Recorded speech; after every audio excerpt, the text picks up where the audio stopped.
Assalamualaikum warahmatullahi wabarakatuh. Bismillahirrahmanirrahim. Bersyukur kepada Allah dengan mengucapkan Alhamdulillahirabbil alamin. Bersolawat kepada Rasulullah dengan mengucapkan Allahumma sholli ala Sayyidina Muhammad wa ala ali Sayyidina Muhammad.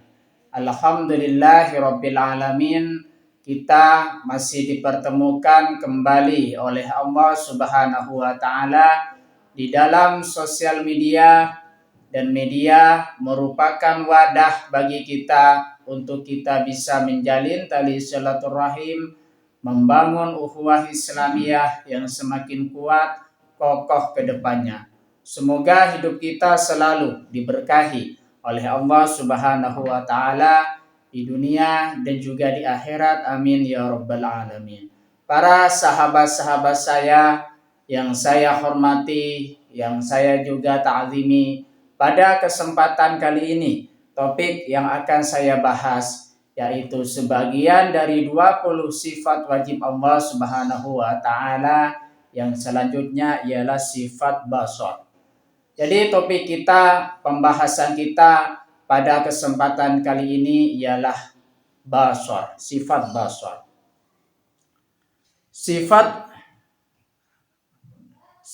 Allah basar artinya Allah Maha melihat segala sesuatu, baik yang tampak maupun yang tersembunyi, besar maupun kecil, lahir maupun batin.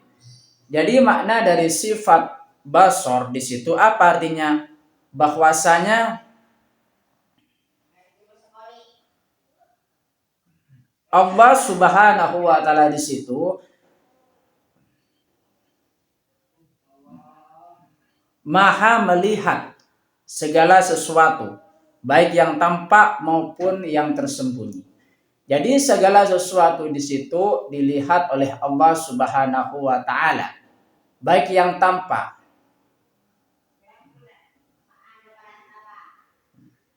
maupun yang tersembunyi. Ya.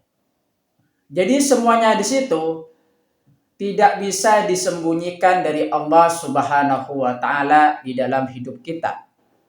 Nah, segala sesuatu yang tampak di situ dilihat oleh Allah Subhanahu wa taala, dan juga termasuk yang tersembunyi, semuanya dilihat oleh Allah Subhanahu wa taala. Besar maupun kecil, lahir maupun batin. Jadi kita di dalam menjalani kehidupan kita tidak bisa terlepas dari Allah Subhanahu wa taala. Penglihatan Allah tidak terbatas dan tidak memerlukan cahaya, berbeda dengan penglihatan manusia. Jadi penglihatan Allah Subhanahu wa taala di situ sifatnya tak terbatas dan tidak tergantung dengan alat pendengaran, dan juga tidak tergantung dengan penglihatan cahaya. Lain dengan makhluknya. Jikalau makhluknya di situ penglihatan secara kasat matanya di situ tergantung dari alat cahaya, ya, cahaya yang muncul. Salah satu contohnya misalkan matahari. Dengan adanya matahari tersebut, maka kita bisa melihat segala sesuatu yang ada di alam semesta ini yang bisa dilihat oleh kasat mata kita. Jikalau misalkan malam, dengan adanya bulan tersebut, kita bisa melihat sekeliling yang ada di waktu malam tersebut dengan adanya cahaya bulan tersebut. Dengan adanya penglihatan seperti lampu dan juga sebagainya, cahaya-cahaya yang lain, maka kita bisa melihat dengan apa yang kita bisa lihat dari penglihatan mata kita. Jadi penglihatan makhluknya tersebut bergantung kepada suatu cahaya yang ada di depan diri kita. Makanya kita bisa melihat secara kasat mata di situ ya. Itu sifat penglihatan yang dimiliki oleh makhluk. Sedangkan Allah Subhanahu wa taala di situ penglihatannya tidak tergantung dengan cahaya-cahaya seperti yang ada di dalam diri manusia tersebut, yang ada di dalam diri makhluknya tersebut. Penjelasan lebih lanjut mengenai tentang sifat basar di situ, yang pertama, maha melihat segala sesuatu. Jadi Allah Subhanahu wa taala di situ maha melihat segala sesuatu. Sifat basar menunjukkan bahwa Allah memiliki penglihatan yang sempurna dan tak terbatas. Jadi penglihatan Allah Subhanahu wa taala di situ sangat sempurna dan tak terbatas. Dia melihat segala sesuatu yang ada di alam semesta, termasuk hal-hal yang tidak dapat dilihat oleh manusia. Jadi jikalau manusia di situ bisa melihat secara kasat mata ataupun dengan cara melihat dengan batin kita misalkan terhadap sesuatu, itu hanya terbatas sepengetahuan manusia tersebut. Sedangkan Allah Subhanahu wa taala penglihatannya di situ tak terbatas. Tak terbatas oleh ruang dan juga waktu. Dan Allah Subhanahu wa taala di situ maha melihat. Ya, maha melihat terhadap apa yang terjadi di masa lalu, terhadap apa yang terjadi di masa sekarang, dan terhadap apa yang akan terjadi di masa depan. Itu ya, maha melihat segala sesuatu, makna basar yang pertama. Makna basar yang kedua di situ tidak terbatas. Penglihatan Allah tidak terhalang oleh jarak. Jadi penglihatan Allah Subhanahu wa taala di situ tak terbatas oleh jarak. Dia yang bisa melihat terhadap segala sesuatu di alam semesta ini, baik yang tersembunyi ataupun yang terlihat oleh kasat mata.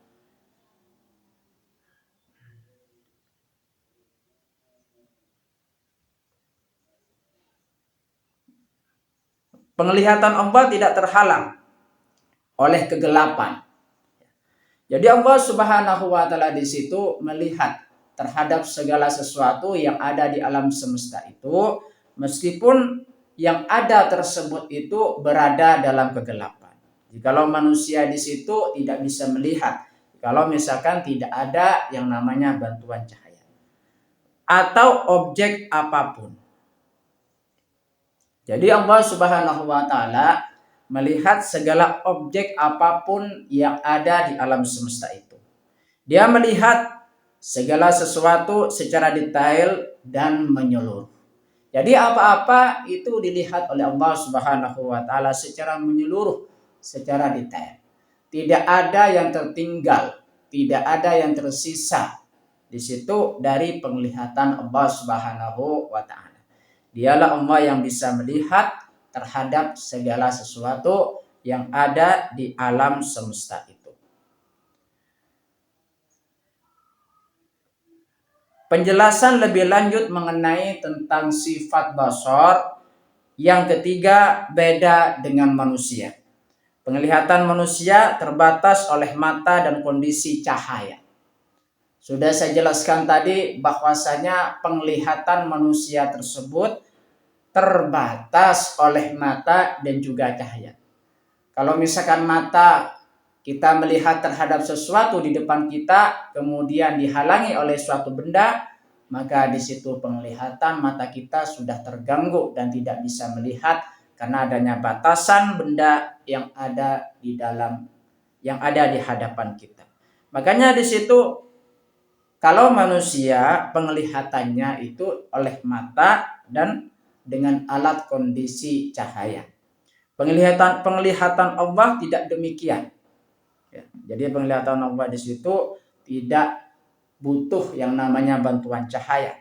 Dia melihat segala sesuatu tanpa memerlukan cahaya atau alat bantu penglihatan.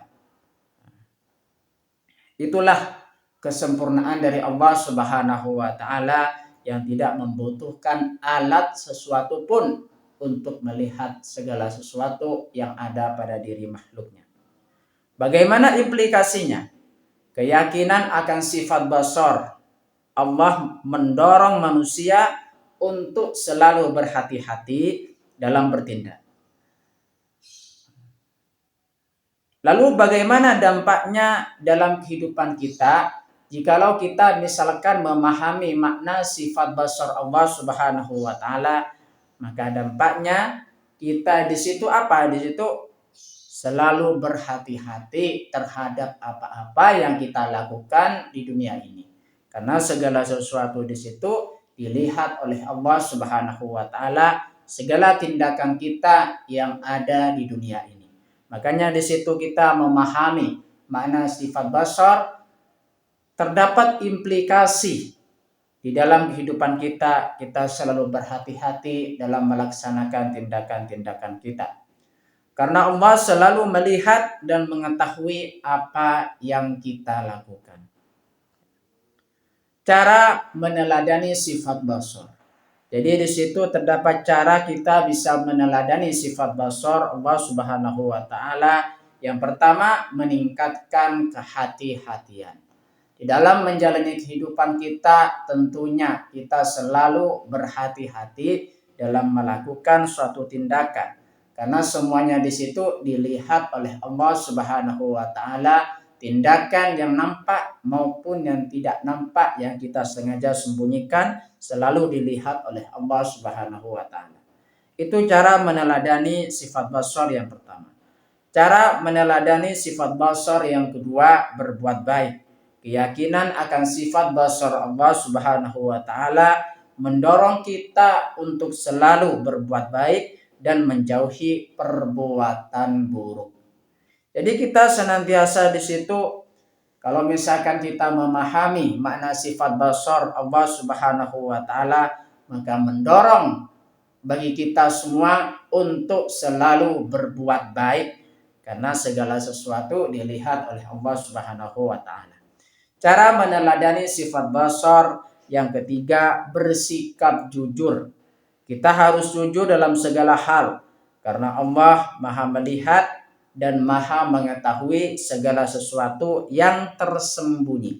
Jadi apa-apa di situ dilihat oleh Allah Subhanahu wa taala. Makanya senantiasa kita selalu berlaku jujur, bersikap jujur di dalam segala tindakan karena semua tindakan kita di situ dilihat oleh Allah Subhanahu wa taala.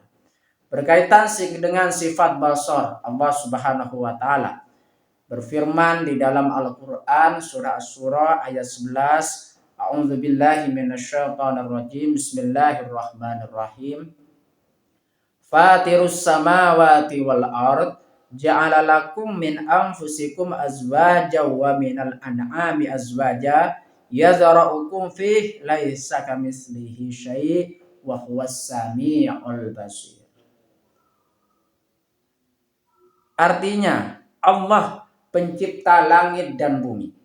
Dia menjadikan bagimu pasang-pasangan dari jenismu sendiri dan menjadikan pula dari jenis hewan ternak pasangan-pasangannya.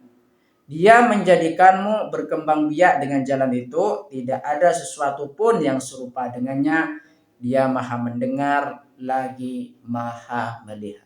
Itulah makna dari surah Asy-Syura ayat 11. Semoga ini bisa bermanfaat buat kita semua dan menjadi perantara kita semakin dekat kepada Allah Subhanahu wa taala dan juga Rasulnya. Amin ya rabbal alamin. Sebelum saya tutup, mari kita ngirim Fatihah dulu kepada baginda Rasulullah sallallahu alaihi wasallam, ila hadratin Nabil Mustafa Muhammadin sallallahu alaihi wasallam wa ala alihi wa ashabihi wa azwajihi wa dzurriyyatihi wa ahli baitihi wa liman dakhala fi baitihi ajma'in kullu syai'in lillahi lahumul Fatihah. A'udzu billahi minasyaitonir rajim. Bismillahirrahmanirrahim. Alhamdulillahi rabbil alamin arrahmanir rahim maliki yaumiddin iyyaka na'budu wa iyyaka nasta'in. Ihdinas siratal mustaqim siratal ladzina an'amta 'alaihim ghairil maghdubi 'alaihim waladdallin. Fatihah yang selanjutnya, mari kita ngirim Fatihah kepada kedua orang tua kita semuanya, guru-guru kita semuanya, kaum muslimin muslimat, mukminin mukminat, semoga diteguhkan Islam dan juga iman kita oleh Allah Subhanahu wa taala dan juga dikabulkan hajat-hajat kita oleh Allah Subhanahu wa taala. Semoga kita semakin dekat kepada Allah Subhanahu wa taala dan juga Rasulnya. Amin ya rabbal alamin. Al-Fatihah. A'udzubillahi minasyaitonirrajim. Bismillahirrahmanirrahim. Alhamdulillahirabbil alamin. Ar-Rahmanir-Rahim. Maliki yaumiddin. Iyyaka na'budu wa iyyaka nasta'in. Ihdinas siratal mustaqim. Siratal ladzina an'amta 'alaihim ghairil maghdubi 'alaihim waladdallin. Terima kasih saya sampaikan kepada kalian semua. Assalamualaikum warahmatullahi wabarakatuh.